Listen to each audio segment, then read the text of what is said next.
government aid went to me. His fist continued to bang. Tell me, bang, tell me, bang.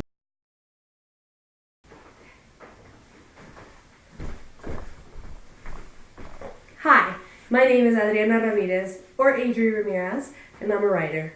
So my larger focus as a writer, and I think that this will maybe put a lot of different things into context here, is what I call cosmic zoom. Cosmic zoom is like this super 70s idea that you can always kind of keep zooming out. I more so like to think about cosmic zoom in terms of larger problems or questions in the world. So I am, for example, Mexican by birth, and my mother is Colombian, my dad is half Colombian, and I was raised in South Texas. In terms of how where I'm from has impacted my writing, obviously, right? I am the writer, I am the I in every sentence that I write. So when I write a sentence that says I bring all of the world experience and all of my sense of international belonging. For me, writing is a complicated thing. Before I decided to write for a living, writing was a lot easier. And it would just come to me. And I treasured the ability to let myself get bored.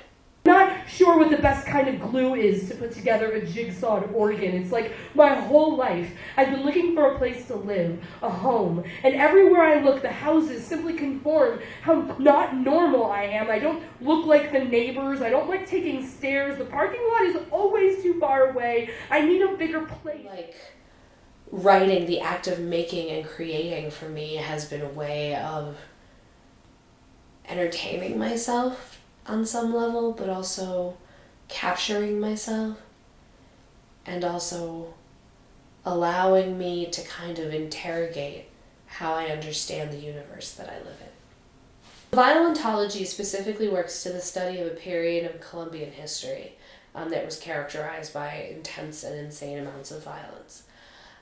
So I started as a violentologist, and maybe I've even taken that and made it a lot more general. Because even in my poetry, even in the things that I am most interested in, what is it inside us that causes us to pull the trigger, to punch the wall, to hurt another person? The way that silence can be violent. You see this manifested in all conflict worldwide, and everything that happens. And so I'm very interested in that human moment. Something else to think about, of course, a corollary to violence is love. Right? Love is very important. A lot of things that drive us to violence are rooted in love. I love poetry, and I love poetry because it's centered around the image. And the image to me is such a valuable thing. My nonfiction has been described as being very poetic. So I think of it in that sense as being kind of long poems in some ways. But everything I do is sort of interrelated, and you see a lot of the same themes pop up. It's just a different way of doing it.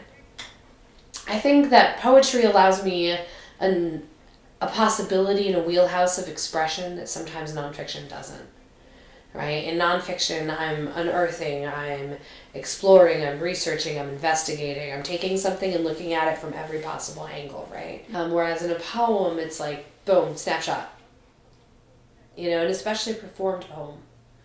And performed poem has a really different thing to it. That little 7-year-old Jason in the Mr. Rogers sweaters, who always smiled in spite of the fact that he was missing his 2 front teeth. I don't see him anymore. The 14-year-old athlete who ran up and down the alley, never dropping a football. I don't see him anymore. I love that Pittsburgh is a place that lends itself for you to build stuff. There is the opportunity for you to start a show. And that's the thing, there's always room for more. People like to talk like there's a finite amount of energy that people have for these types of events. But it's not true. And I think, the partnerships that I've built with organizations like City of Asylum really prove that.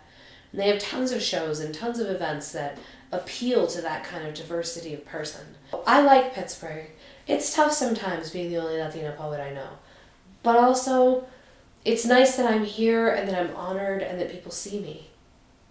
So, it's complex. But it's complex in the best of ways.